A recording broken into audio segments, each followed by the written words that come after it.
Isang nakakagulat na anunsyo nilabas ng Korte Suprema ngayong araw matapos itong isiwalat ang umunoy matinding ebidensya laban kay First Lady Liz Satanas. Ayon sa opisyal na pahayag, may mga dokumento at testimonya na direktang nag-uugnay sa unang ginang sa ilang kontrobersyal na transaksyong may kinalaman sa katiwalian at pang-aabuso sa kapangyarihan.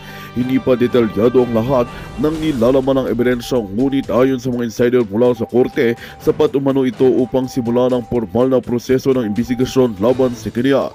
Ilang mambabatas at civic groups ang agad nananawagan ng transparency at katarungan at hinihimok ang pamahalaan na huwag baliwalain ang bigat ng nasabing mga impormasyon. Samantala, wala pang inilalabas na opisyal na pahayag si Liz Satanas o ang Malacanang ukol sa isyong ito.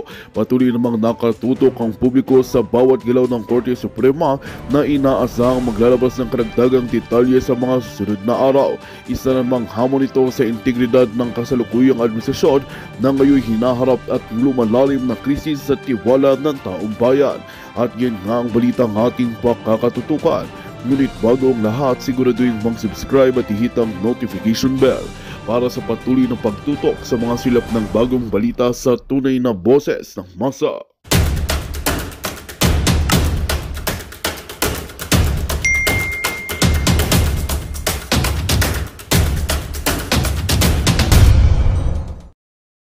As expected, napag-usapan na nga namin ni Atty. Glenn. So, mamaya mag-uusap kami later, no? Na hindi pa kasi siya available. Pero ito muna yung aking nakikita dito. Hindi sa dahil may bolang kristal ako, kundi, yes, sabi ni Leticia,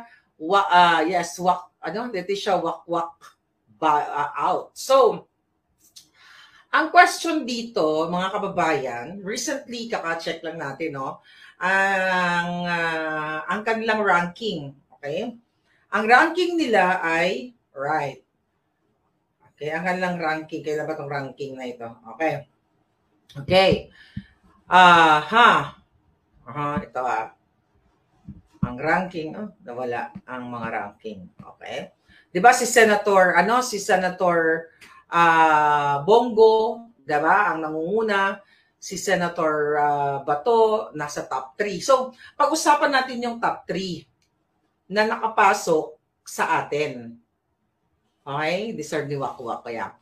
Sino-sino ang pumasok sa pinromote ng Pangulong Duterte? Okay? Siyempre yung tatlo, si Senator Bongo, si Bato, at si Senator Marcoleta. Now, then nakahabol yung naglaro sa dalawang ilog, yung si Mangga, okay? Nakalusot si Mangga at etong si Camille, 'di ba? From Alyansa, then lumipat, 'di ba? Lumipat sa kay Inday, and last minute ay inadapt yan ng PDP, pero may ding internal eklabush diyan. But we're not gonna talk about internal eklabush. Okay? Ito ay analysis ng mga magagaling mag-analyze. Right. Even you guys are statistician. Okay? May mga magaling sa statistics. 'Di ba? Yung mga magagaling, even mga accountant dyan. Okay? Na mayroong idea kung paano yung flow nitong pagbigay sa atin, sabi ni Eployd, ng mekos-mekos na boto. Sabi ni Scorpio, yes, I'm sad kasi hindi nakapasok si Attorney Vic. Of course, kung sino man ang unang masad dyan, ay ako din yon. Pero syempre, ako nga, expected ko nang dadayain talaga ang labang ito. Pero pag-usapan natin kung sino ang game changer dito sa senatorial result. Okay? Sino ang game changer dito sa senatorial result? Wala pong iba. Ang game changer dito ay si Senator now, di ba, pag na-proclaim siya, si Senator Marcoleta. He's no longer Kong Marcoleta, now Sen Marcoleta na siya. At ang kanyang anak, congratulations sa inyo, Paulo, ayan, ay pasok din sa Congress. Okay? So, pero kung titignan natin ng pangmalaliman at even sa pag-usapan natin yung, hindi ako magaling sa statistics, di ba? Pero meron tayong konting alam at di naman tayo syunga. Titignan natin ilang boto ang nakuha ni Senator Bongo, di ba? Kagabi naglaro pa daw eh. Di ba? from 26,000, bumaba ng 21,000. So may mga ganong discrepancy. But hindi ako tututok sa mga, mga numbers ng mga boto. I'll talk about kung ano yung game changer, ano yung relevance nitong election na ito. Okay? Ngayon, mga kababayan, bago para tayo mag-game changer, actually, sa OFW, pasok halos ang Duterte 10. Doon tayo magsisimula. Paano pasok? Tignan natin to. Okay? Asan yung mga... Sa Japan, halos pasok ang Duterte 10. Sa Europa, kumbaga majority, okay? Majority, mga kababayan, ay pumasok ang mga inendurso o inanunsyo, inendurso ni Pangulong Duterte. Right? Pasok na pasok sa banga.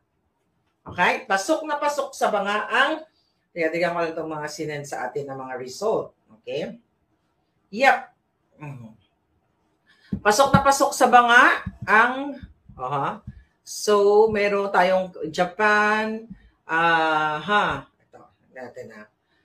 Share nyo yan para maraming makarinig ng mga alindogan. Alright. Okay. Here we go again. Alright. Okay. Okay, ito na. Okay, so, okay. Handa pumasok, registered voters. Ayun, si Franz Castro, siyempre number talunan. Okay. Si Trillanes talunan. Okay, tignan ko lang dito. Ito, Japan. Katulad sa Japan, ito. Sa Japan, ang overall result nila, this is an official, hindi pa to final. Pasok si Senator Bongo, up to 10, pasok talaga tayo. Okay? Pasok yung mga inendorso ni Pangulo Duterte. Okay? Congratulations. Good job din, no? Ang galing din ni Inday Sara, no? Sa 6th District, talo si Abante sa, yung dila-dila boy na yan, at least mawakasan na yung jutang ginimis na mga yan. So, tignan pa natin dito, asan yung iba? Dan kasi sinend sa akin. Okay. I think hindi mahalaga yung mga numbers. Okay? Basta sa OFW votes, thank you so much, talagang black voting. Okay? Nakapasok talaga yung ating Duterte 10. So, meaning, ang aking analysis dito, mga kababayan, na sabi ko nga, si Marcoleta lang talaga yung game changer dito. Why? Di ba? Teka. Kung 20-something million ang binoto kay Senator Bongo, kasi number 1 siya, di ba? Tapos si Senator Bato, kumbaga yung tatlong yun, na pasok dito sa Magic 12 na ito, o sa 12, sa Magic 12. Mga kababayan, hindi ba napakalakas ng boto ng PDP laban ng Duterte endorsed, meaning umepekto, nag-reflect, nag-resonate ang kampanya ni Pangulong Duterte, ni Inday Sara sa buong kalahatang OFW kasi halos pumasok ang Duterte 10.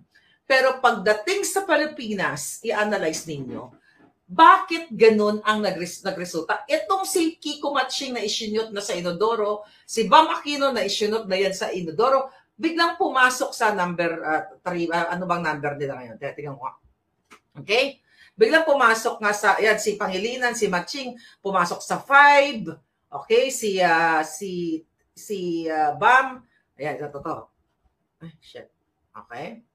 Ay, si Bam Aquino, number 10 pa ngayon, number 3. So, ang punto de vista ko, kasi inyo dito mga kababayan, we have strong votes. The PDP laban ay nakuha nila yung pinakamaraming boto sa buong mundo. Ay, tama ba? Tama, buong mundo. So, ang ibig kong sabihin dito, pag titignan ninyo, ang bumoto ba kay Bongo, let's say ikaw, bumoto ka kay Bongo, kay Bato, kay Marcoleta, ang number 3 mo ba na iboboto? Si Bam Aquino?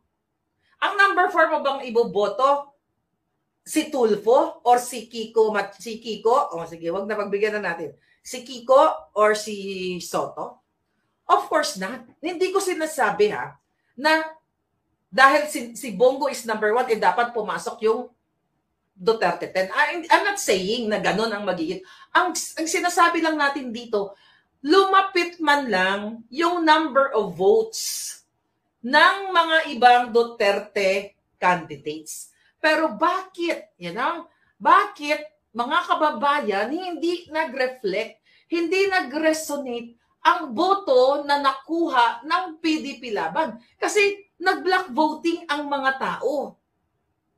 'Di ba? Nag-block voting sila. Bakit sumingit o naisingit, 'di ba? Etong yung dalawang Pulawan o Dilawan na ngayon. So statistically, pag titignan mo, 'di ba? Mag-agree kayo sa akin yung mga eksperto diyan. Hindi ganoon ang magiging result dapat. Sana itong yung Duterte 10 na candidates, yung iba yung 7, lalapit man lang ng konti dun sa boto nila. Kasi, mga kababayan, ang layo like si Pastor Quiboloy, di ba? Si Attorney Vic nasa 20s, 23, 24 ba siya? Okay, so, ibig sabihin, mga kababayan, bakit ang layo nila? Bakit pumasok itong Pulawan na to? Ang tanong ko sa inyo, merong block voting. At sumunod ang taong bayan. Bakit si Senator Bongo nakakuha ng what? Ilan ba siya? Di ba binawasan? From 26, ito. Ano ba sinabi nila dito? Ilan na bang boto niya ngayon? Di ba? 26 million kagabi. Tapos bumaba sa 21 million. Isa pa yung palatandaan. 21,790,000 yung kanyang nakuhang boto. Okay? Ito, recurrent ito na nakuha natin. Na result. Na report. So, ganun pa man. Ang tanong ko sa inyo, kung may block voting, which is meron talaga, at ito ay PDP Laban, nakuha ni Senator Bongo. Diba? Bakit napunta yung mga ibang Duterte 10 sa dulo? Bakit ganon? Pwede sana nagkadikitan ang laban. Ang ibig ko sabihin, let's say, for example, 21 million si Senator Bongo. Si Senator Bato, ilan si Senator Bato kunyari? 16, 17. So, kumbaga nagdidiktikan sana ang laban, 16 yung 7 na hindi nakapasok. Let's say si Attorney Vic na punto niya, ang boto man lang niya kung 16 si Senator 21 si Bongo, si De La Rosa ay 16. Sabi na natin kasi mas may advantage sila dahil unang-una incumbent sila, current sila ng senador. So, nagbibigyan sila ng mileage, tsaka sa mga hearing-hearing, nakikilala sila ng tao. Even though si Attorney Vic ay kilala din naman ng taong bayan dahil executive secretary yan ni dating executive secretary. Diba? Ang punto de vista, sana lumapit man lang yung mga boto nila. Let's say, for example, dun sa 13, 14, 15 na spot. So, kunyari, si Attorney Vic 13. Okay lang matalo as long as nabilang yung iyong boto. Right? So, ibig sabihin, let's say, number 13. Kung natalo si Attorney Vic, 10,000, ay 10 million. Si Lambino, 10 million something. Si Jimmy Bondo, 10 million something. Tapos yung mga nanalo, let's say ito si Camille, o layang sila Kiko Maching na yan, 11 million. Kumbaga dikit ang laban. Nakuha niyo yung point ko. Dapat dikit yung numbers. Okay lang manalo ka. Okay lang manalo ka okay, of course okay ka manalo. Okay lang na matalo ka, pero as long as nabilang ng tama yung boto mo. Pero dito, ito po ay malinaw na nirepresent ng buong ng Pilipinos sa buong mundo na Duterte ang nag-rule sa eleksyong ito. Which is, look at Cebu, look at Davao, lahat ng Duterte halos nanalo dyan, at sa iba pang mga lugar. Diba? Nakuha niyo yung punto de vista ng inyong palangga. So meaning, yung behavior, yung mga galawan ng numbers, okay? Numbers na ibinato dito sa Duterte 10 at dito sa mga nakapasok na mga na-shoot na sa Inodoro, mga kababayan, okay? Ay hindi tugma. Kasi sinunod ng solid supporters ni PRRD. Di ba? Na talagang mag-block voting. Sabi ko dapat man lang magkakalapit, di ba? Magkakalapit ang kanilang mga boto. Okay lang natalo. Normal talaga sa laban ng buhay. May talo, may panalo. Pero ang layo ng agwat. Hindi ka naman boboto na number 1 mong senador, Bongo de la Rosa Marcoleta. Then ilalagay mo, Bam Aquino? Or ilalagay mo what? Kiko? Di ba? Hindi mo ilalagay yun. Kaya, si Atty. Glenn Siya yung expert dyan, later on, ipapaliwanag niya yan sa atin. Ay, sabi ko nga, kung makikita mo, kung 21 million Di ba? Kung 21 million ang boto ni Senator Bongo, ang expected diyan mga palangga, magkakadikit. Hindi man pantay-pantay, pero sobrang dikit. Kaya may red flag talaga. Sabi nga na kanina, basa ko, red flag talaga na mekos-mekos. Hindi na, kumbaga, saan tayo humuhugot? Dahil ito nga, napag-usapan na. Hindi lang ito napag-usapan.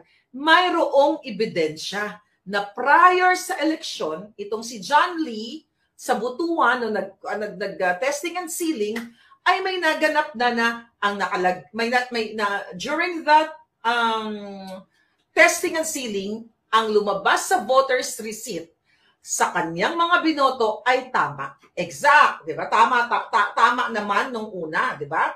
Tama lahat actually. Pero pagdating doon sa election returns, yung nasa loob, yung SD card, ang lumabas, di ba?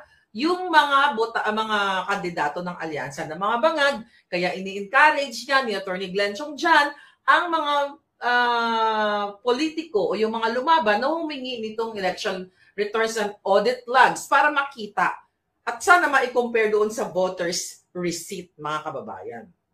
Imagine mo, 3 lang yung pumasok. Okay? Tapos, the rest nasa dulo. Okay? Nasa kaduluduluan sila, 40, ano pa ba yung mga numbering nila? 40, 30, ganyan, 30 plus. Ang layo-layo talaga, mga palangga. Bakit nagkaroon ng pagbagsak ng boto? When I mean, yung nag-drop, parang ang taas-taas, di ba? Pag tumitingnan mo yung stock market mo, ganyan. Yung graph, taas-taas na gano'n. Taas-taas, consistent yung 3. Pagdating doon sa 7, bumagsak. Samantalang nag-represent ang OFW na panalo halos na-control ng OFW votes all over the world. Nakita natin, majority, na-control nila na ipasok itong Duterte 10 na ito. So, all of a sudden, pagdating sa Pilipinas, nag-fluctuate, jumogsak ng bonggang-bongga dito sa Duterte, sa the rest of Duterte candidates. Yan ang isang katanungan. Bakit nagkaroon ng, what's the term? Nagkaroon ng vote drop-off. Diba? Pagdating dun sa 7.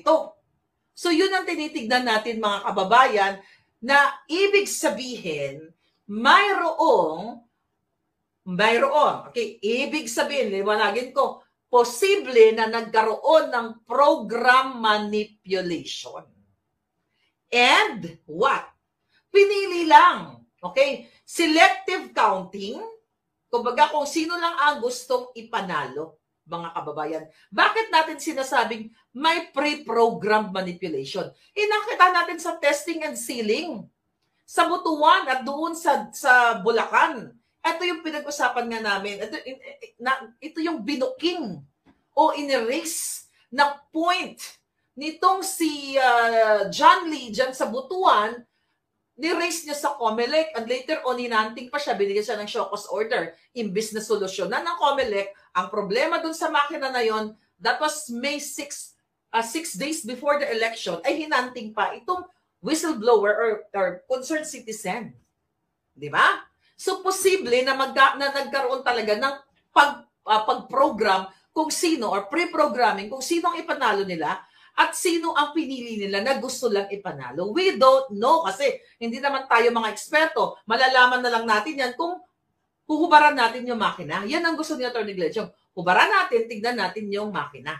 Diba? So, meron talagang selective counting, merong selective na winners, diba? Sa nakikita natin, at saka pre-program manipulation. Well, the pre-program manipulation ay nangyari noong May 6. Paulit-ulit ko, may ebidensya yan. Pinost natin yan, mga palangga. Di ba? Pag pinag-uusapan mo in terms of, yung methods, yung way paano ito nagkaroon ng ganitong result. So yung mga scientists dito, baka may mga magagaling dyan, you can comment, di ba? Recall daw, okay? Sabi ni Palangga. Kung titignan ninyo, talagang sobrang malayo yung agwat. Sobrang malayo. So, pwedeng kasi ayaw nga magpaliwanag ng COMELEC. Ang sinasabi lang nila dito, yung mga nagrereklamo kayo na yung mga boto ninyo, ay mga pangalan na binoto ninyo hindi lumabas. Tapos yung kinumpare nyo nga sa voters receipt, di ba, hindi hindi nag-match. Ang sabi dyan ng COMELEC, ng Jotang Gininis na si George Garcia, ay hindi, baka nakalimutan lang nila kung sino binoto nila. It's the same thing with Chito, basta yung Chito from Davao, yung Bisaya, okay? Sa Montina. Then si Attorney Raul Lambino ng Duterte 10. Di ba? Iba rin ang lumabas sa kanilang mga resulta. Doon pa lang meron ng discrepancy. Tapos anong sinasabi ni George Garcia? Ay hindi, baka nakalimutan lang. Nakalimutan lang nila yung binoto nila. Pagtingin nila doon sa voters receipt, ay iba yung lumabas. Malinaw na malinaw, mga kababayan, na pwedeng nagkaroon talaga, na kumbaga na set na, di ba? Na pre-program or na preset na kung sino ang gustong kandidato ang pwedeng manalo. So malayong-malayo talaga sa black voting kasi napatunayan natin na nagkaroon ng black voting Kasi naipakita ng OFW. 'Di ba? Nakita pinakita ng OFW. So makikita natin dito sa VCM, yun yung hinihingi nga ni Attorney Glenn Chong, pinapahingi niya dito sa mga kandidato na kunin ninyo, tignan ito, at tignan ninyo yung audit logs. Kasi nga, hindi kailangan nating suriin. Kasi nga, meron nang nangyari prior sa election day. Diba? At kaya sabi ko nga sa mga kandidato, dapat, even though, natalo kayo, i-demand ninyo ang accountability, yung transparency na laging sinasabi ganyan niya. Attorney Vic Rodriguez, na makita, nabilang ba ng tama ang boto ng taong bayan. Like yung black voting, yung mga supporters ni Pangulong Duterte. Kasi bakit biglang pumasok yung dalawa? All of a sudden, pumasok sila. Di ba? si Bam Aquino at saka si Kiko. Napaka-imposible ng flow. Imposible yan. Mga kababayan, kahit sa ating common tao, nag-black voting ka diretso, tapos biglang may nakalusot. Yung pinaliwanag ko na kanina, at least man lang, kung matalo ka, magkadikit yung laban. Makadikit yung mga numbers. Yun yung natin, yung sinasabi natin dito, mga palangga. So, anong sinisimbolize nito? Sa nangyaring eleksyon, isinisimbolize na napakalakas pa rin ang Duterte administration. Dahil number 1 si Bongoy, halos nanalo yung mga inendorso ni Pangulong Duterte locally. Inendorso ni Inday. So, ibig sabihin, mga kababayan, ang lakas ng Duterte magic, ng hatak ni Pangulong Duterte sa masa, dahil the fact na nakikinig sa kanya yung tao, ibig sabihin, lubog na ang kredibilidad ng mga bangag. At pagdating dito kay Camille at saka dito kay Amy Marcos, isa pang palaisipan yan.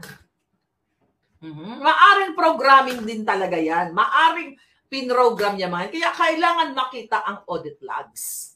Mga kababayan, ang gusto ko lang sabihin sa inyo na sa OFW, well, thank you so much kasi ipinakita nyo talaga yung inyong pagsunod sa Pangulong Duterte na mag-vote, na black voting, which is nakita yan sa resulta sa Japan, sa Europa. Actually, I'm just waiting dito sa LA, hindi ko pa nakikita. Nag-message na ako sa mga ka-chika boom-boom natin, wala pang sinisend hanggang ngayon. Diba? Naging busy-busy yan tayo dahil nga, diba, may Mother's Day kahapon. Ibig sabihin, sikat na sikat, nakita niyo naman sikat na sikat at minamahal ng Pangulong Duterte, ng mga taong bayan, ang Pangulong Duterte kasi yung kanyang mga inendorso talagang nanalo, majority sa kanyang inendorso ay nanalo. So, ibig sabihin, mga palangga, lubog na ang Bangag administration. Now, here's the thing. Ito ang catch. Bakit? Number 1, si Senator Bongo. At bakit, number 2 ba? Si Senator ba ito na? Kaya tingnan ko lang ito. Number 2 na ba siya? Okay, tignan natin mga hitad. Ito. Number 3 pala. Number 3 na siya. Oo. Number 1, si Senator Bongo. Number 3, si De La Rosa. Number 6, si Marcoleta.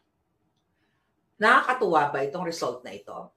Sa part kay Congressman Marcoleta, o bilang senador niya, yes, it's a big thing. Game changer po si Senator Marcoleta. Why? Alam naman natin na sa tamang bota, tamang bilangan, mananalo talaga siya. Pero bakit ko sinasabing game changer si Marcoleta? At yan ang ipupush natin na pag siya'y nakaupo na siya ay maging Senate President. Okay? Bakit? Hindi ko sinasabing walang kwenta yung pagkapanalo ng dalawa. We need numbers, right? Kaya nga tayo, kahit hindi kayo sang-ayon sa iba na under Duterte 10, ano ang sabi natin? Let's vote Duterte 10. Kasi ito yung makakatuwang ng ni Pangulong Duterte, ni Inday Sara sa paglaban sa mga demonyo sa Senado. At nag-agree ako dyan. Pero bakit ang pagkapanalo natin sa Senado ay isa lang ang pinakamahalaga? Bakit si Marcoleta lang ang game changer dito?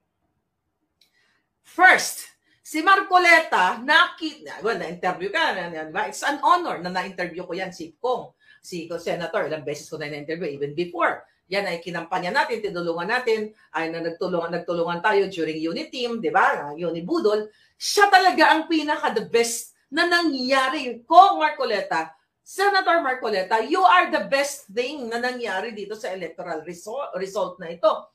Dahil nakita natin kung paano niya bardagulin, kung paano niya boljakin yung mga hunghang sa Congress. Sila Abante, good thing, talo na sila, di ba? Yung iba doon, mga talo na sila.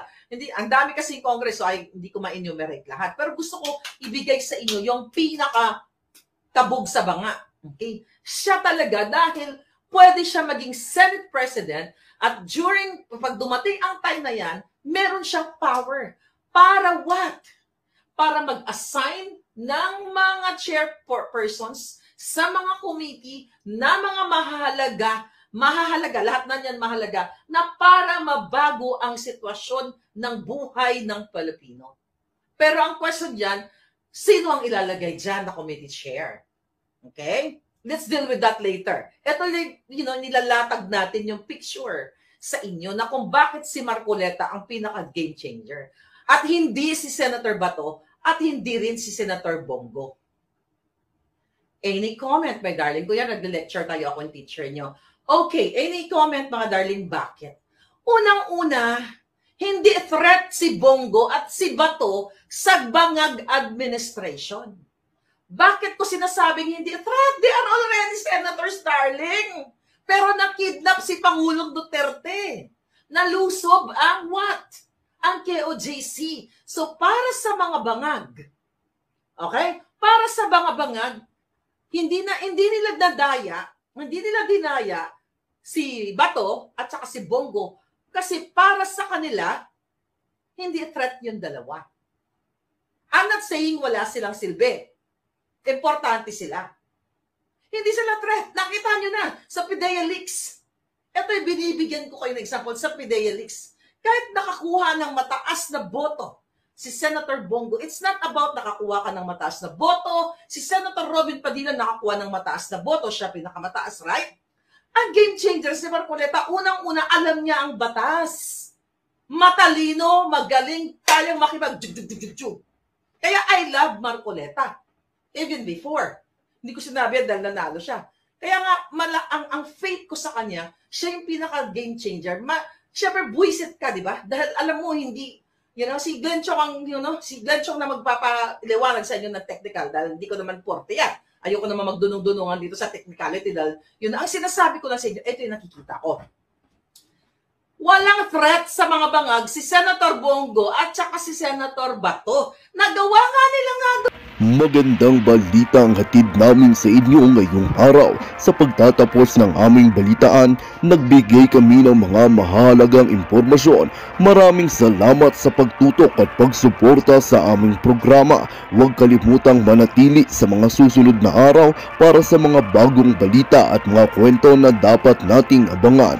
Mula sa Boses ng Masa, magandang araw, Pilipinas!